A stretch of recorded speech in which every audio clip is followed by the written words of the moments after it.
পথ অবরোধ করলাম। পথ অবরোধ ছাড়া আমাদের কোনো গতি ছিল না। মালিক বেআইনিভাবে মিল বন্ধ করে দিয়েছে। মালিক মালিক দেখাও করছে না, আমাদের সঙ্গে কথাবার্তা বলছে না। ইউনিয়নের সঙ্গে সেরকমভাবে ইউনিয়নও জানে না যে মিল আজকে বন্ধ হবে। তার জন্য বাধ্য হয়ে আমরা পথ অবরোধের সিদ্ধান্ত নিলাম। পথ অবরোধের মধ্যে দিয়ে আমরা প্রবর্তক জুট মিল যে বন্ধ, শ্রমিকদের নিয়ে পথ অবরোধ করলাম।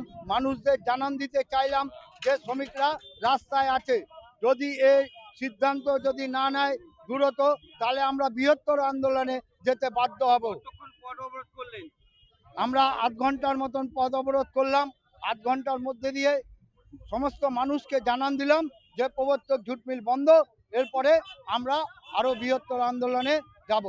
আমরা শুনেছি যে শ্রমিকরা ভয়ঙ্কর দুশ্চিন্তার মধ্যে পড়েছে এবং কোনো নোটিফিকেশন ছাড়াই যেভাবে প্রবর্তক জুট মিল বন্ধ করে দেওয়া হলো, আজকে সকালবেলা ওয়ার্কাররা তারা গেটের সামনে গিয়ে দেখলো যে একটা নোটিশ ঝুলিয়ে দেওয়া হয়েছে। কারোর সঙ্গে কোনো আলোচনা নেই, কোনো সংগঠিত ইউনিয়নের সঙ্গে কোনো চর্চা নেই, ওয়ার্কারদের সঙ্গে কোনো আলোচনা না করে কাদের কোন উদ্দেশ্যে এইভাবে একটা নোটিশ টানিয়ে দিয়ে এরকমভাবে জুট মিলটা বন্ধ করে দিল। হাজার হাজার শ্রমিক তারা একটা ভয়ঙ্কর বিপদের মুখে পড়ে গেল। কি হবে তাদের গেট বাহার, কি হবে তাদের পিএফ, পেনশন, মাইনে, মজুরি, তাই নিয়ে কোনো আলোচনা নেই, কোনো পক্ষের সঙ্গে কোনো চর্চা করলো না। প্রশাসন কি করছে, তারা রাজ্য সরকার কি করছে, লেবার মিনিস্টার তিনি কি করছেন, শ্রমমন্ত্রী, এইভাবে এরকম এতগুলো শ্রমিক তারা এরকম বিপদের মুখে পড়ে গেল, কোনো পক্ষের সঙ্গে কোনো আলোচনা না করে মালিকদের কি করে সাহস হলো এইভাবে একটা নোটিশ টানিয়ে দিয়ে মিলটা বন্ধ ঘোষণা করে দেওয়ার। এটা অবাক হবার। আমরা বলছি প্রশাসনকে ইমিডিয়েট হস্তক্ষেপ করতে হবে, শ্রমমন্ত্রীকে ইমিডিয়েট হস্তক্ষেপ করতে হবে, নাহলে কিন্তু এটা একটা আন্দোলনের তীব্র পর্যায়ে যাবে। অবিলম্বে এই মিল খোলার ব্যবস্থা করতে হবে। এটা কি আপনাদের কাছে অপ্রত্যাশিত কিছু মনে হচ্ছে? এটা অপ্রত্যাশিত কিছু নয়। দিনের পর দিন এক এক করে সব কল কারখানা বন্ধ হচ্ছে। প্রবর্তক জুট মিল কোনো এলিপেলি জুট মিল না। এটার সাথে স্বাধীনতা সংগ্রামের সম্পর্ক ছিল। এই মিল থেকে তৈরি করার উদ্দেশ্য ছিল সশস্ত্র আন্দোলনের ফান্ডিং করার জন্য। এর থেকে স্কুল, ছেলেদের মেয়েদের প্রতিষ্ঠা হয়েছে প্রবর্তকের নামে। এর আগেও আমরা দেখেছি বিভিন্ন কারখানা বন্ধ হয়েছে, আমাদের আশেপাশেই হয়েছে। কোথায় শিল্পমন্ত্রী কি ঘুমোচ্ছেন? আমাদের বিধায়ক ঘুমোচ্ছেন? তো দিদি তো বলে দিয়েছেন বাটি নিন, ঘুগনি বানান, বেচুন, এই জন্য লোক কিছু বলবে না। কিন্তু আজকে যেটা হয়েছে এটা চলবে না, এটাকে ওপেন করতে হবে। এবং যদি না করে শিল্পমন্ত্রী বা আমাদের বিধায়ক বা যারা রয়েছেন তারা যদি এটা নিয়ে কর্ণপাত না করেন, এটা নিয়ে আন্দোলন হবে, বৃহত্তর আন্দোলন হবে। ২৪ বছরের সরকারকে বারবার এই সরকার আঙুল তো তাদের শিল্প ছিল না, একটা নন্দীগ্রাম আন্দোলনে পালা বদল করে শিল্প, কাজে 11 বছরই এক একটা কারখানা বন্ধ। কি বলবো, ওনারা বলে এসছেন বাম আমলে সব বন্ধ হয়ে গেছে, যে কটা বেঁচে ছিল ওনারা দায়িত্ব নিয়ে নিয়েছেন এগুলোকেও বন্ধ করে দেবেন। লোককে পথে বসাবার জন্য সরকার পুরো রেডি করে ফেলেছে পশ্চিমবঙ্গকে। আর বাকি আছে কি? আর বন্ধ হওয়ার কি বাকি আছে? সবই তো শেষ করে দিয়েছে। আমি ধিক্কার জানাই এই সরকারকে, যেগুলো কারখানাও আমাদের ছিল সেগুলোও নষ্ট করে দিচ্ছে, কিন্তু আজও শীত ঘুমে ঘুমোচ্ছে, কারও কোনো হেলদোল নেই। সকাল থেকে শ্রমিকরা বিতিরোধ অবরোধ করলো, রাস্তাঘাট বন্ধ, কি বলবো। আর কি পথ আছে আপনি বলুন না? আন্দোলন ছাড়া কি পথ আছে? এই সরকার তো এমনি এমনি শোনার নয়। শুনতে পাচ্ছে সরকার, কিছু দেখতে পাচ্ছে। ওই গান্ধীজির বানরের মতো হয়ে গেছে, দেখছেও না, শুনছেও না, বলছেও না। মানুষ যাবে কোথায়? তাহলে মুখ্যমন্ত্রী থেকে সাংসদ, বিধায়ক সবাই কি শীত ঘুমে? সবাই শীত ঘুমে, গোটা সরকারটাই শীত ঘুমের মধ্যে রয়েছে। এতে কোনো দ্বিধা আছে আর? কি ধরনের আন্দোলনের পথে যাবেন আপনারা এরপরে?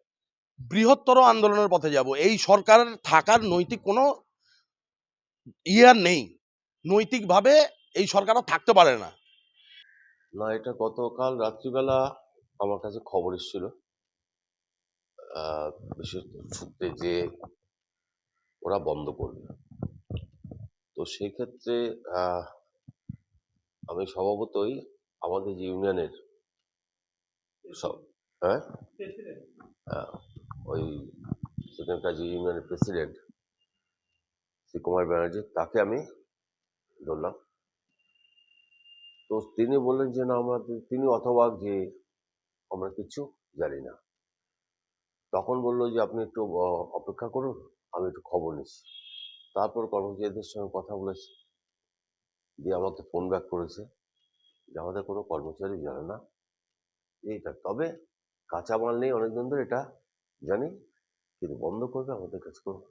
শ্রমিকের দাবি মানে কাঁচামাল আছে। তো সেটা তো কেউ বলছে নেই, কেউ বলছে আছে। তো সেখানে তো আমি আর কিছু বলা নেই, সেটা বলতে পারে মালিক পক্ষ। আমরা দেখ নিশ্চয়ই শুনুন, ঐতিহ্যশালী বলতে যাই মানে হোক না কেন, কর্মচারীদের অসুবিধা, কর্মচারী বন্ধ হলে পরে কর্মচারী তো সব থেকে বেশি কষ্ট পায়। বলছি এই তো আমি অঞ্চলে 1000-এর উপরে শ্রমিক যার উপর নির্ভরশীল করে ওই অঞ্চলে ছোটখাটো ব্যবসা, এই 1000 শ্রমিক তার সে জানি পরিবার তো, আজকে শুধু ওইখানকার সব যে আমাদের যে আছে Agarpara jute mill, Kamarhati jute mill, Pravartak jute মিল, এই সম্বন্ধে তো আমরা তো জানি। তো আমি আজকে খবর সকলে নেব, আমাদের পার্টির সঙ্গে কথা বলবো। কথা না বলে আমি কিছু বলতে পারবো না, এই অবধি বলতে পারছি যে বন্ধ হয়েছে, কারোর কাছে আমাদের খবর নেই, কাউকে বলা হয়নি, আমার কোনো ইউনিয়নও জানে না। বাম বিজেপি হুঁশিয়ারি দিচ্ছে যদি শিল্প না করে তার কঠোর আন্দোলনে যাবে। সে আন্দোলন করবে। শুনুন, পেটের ভাতের জন্য যদি কেউ আন্দোলন করে, সে করবে। সেই জন্য তো তৃণমূলে বসে থাকবে না, তৃণমূল আগেই করবে। তাহলে আপনি কি বলবেন এই মুহূর্তে কি ওই তো বললাম তো, উদ্যোগ তো অবশ্যই নেবো তো। কালকে খবর পেলাম রাত্রে একটা সূত্র থেকে, কিন্তু সেই সূত্রটা হচ্ছে যেখানে আমাদের কর্মচারী ইউনিয়নগুলো বা প্রধানরা কেউ জানে না, ইউনিয়নের প্রধানরা কেউ জানে না।